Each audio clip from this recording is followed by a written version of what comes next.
baby swimming, because we are born in water. We are born, the ability to behave in water is inborn, just has to be kept tended, so that we don't have to go to these stupid swimming schools when we are 10 years old, you know. And the same I would say about philosophy. I mean, in a way, philosophy is not so important for children. It's important for us adults to help children to keep tended this curious mind, you know. Often, adults, parents and teachers feels annoyed by all the questions, you know. Shut up, they say, you know. But we should estimate people. So for me, philosophy doesn't have to be academic. I firmly believe that a clear, simple thought can be formulated very, very clearly, very understandable. So I believe very much. Then you asked about how I shaped the characters. You mentioned Sophie's word, and the other title you mentioned was? Yes. Dia de Coringa first. I have two sons. When I wrote Dia de Coringa, my son was at the same age as the boy in the book. It was very much a father and a son story, you know. And why? Well, because a lot of literature at that time was mother and daughter stories, you know. I felt that now I would like to write a father and a son story. Then I had no daughters. So when I wrote about Sophie, it was my first daughter. I have another one in the book called A través do espelho. I'm even more close to her as a father, you know. Today I have a granddaughter. I mean a physical granddaughter, so that is the point. Anyway, but I have one of the most amusing, funny questions I have is the question, why is the protagonista, the heroine of Sophie's word, a girl? My first answer is always, why not? And sometimes I inform people that in Norway we only have two sexes. So it had to be either a girl or boy. Well, but then in that specific book it had to be a girl. Why? Why? Because Sophia, it means wisdom. It's a Greek word. It's a female concept. Sapientia in Latin and Sophia. Philosophy means the desire for wisdom. The eros for wisdom, for Sophia. And then you may of course ask, why then is wisdom considered to be a female characteristic? Okay. It's a good question.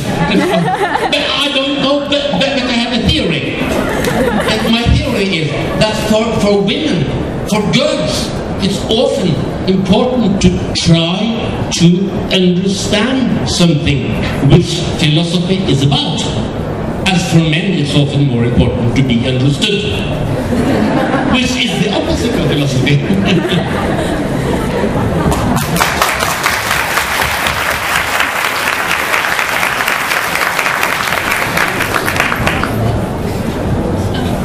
Meu nome é Stefânia. Eu tenho uma pergunta sobre seus romances. Por exemplo, A Garota das Laranjas. O senhor começa falando, há uma história de romance ali dentro, uma história de amor, há uma história entre pai e filho e a história, toda a relação com o universo. Quando você começa a escrever os seus romances, você sempre sabe todas as linhas que o senhor vai seguir ali ou não? Ou tudo vai aparecendo de acordo com o que o senhor vai escrevendo? Almost always I have to kind of try to start to find the beginning of the story, and I would also say the voice of the storyteller, you know. And the way I do that is not sitting behind the computer. I go, I walk in the mountains, in the forest, you know. And then I also have an idea how the story will end. But I don't have any ideas how I shall transport the story from the beginning to the end. And that is the challenge. If I knew, I think it would be a boring process for me as a writer, and maybe also a boring read. Boa noite, Jostein. Gostaria de saber como você obtém inspiração para os seus livros, se você tem uma espécie de ritual toda vez que pensa em escrever, e se você pesquisa seus personagens.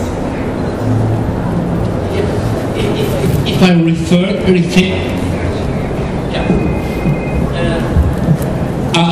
I think that, as I said, I would say that if I should answer the first question by only one sentence, it is that I'm not able, as I said, I'm not able to move my thoughts or move my mind without moving my body.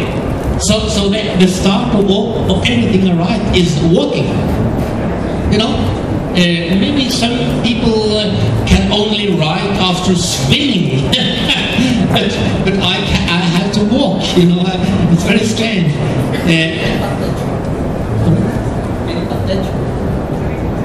Yes, anyway. Exactly. So that's true. I'm not the first philosopher, and that is the beginning. You know, this tradition of Aristotle was that they were walking. I think it's, my publisher in Oslo, they sometimes invite me for a walking seminar. You know, which means that we go for a walk in the forest, and that is a good way of not only thinking but of cooperating.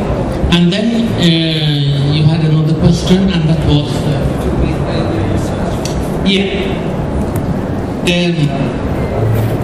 not particularly.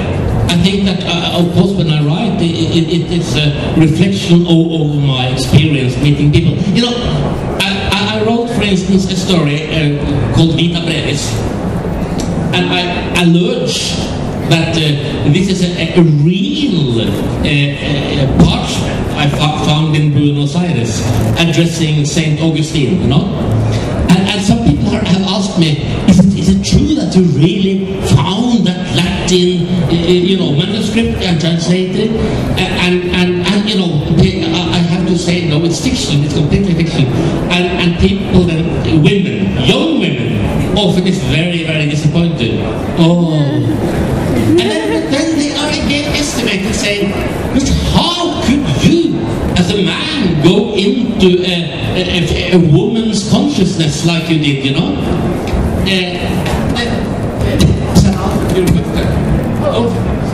This is an answer to your question. My answer is, well, every morning I wake up in the bed with a woman. I never wake up in the bed with a man.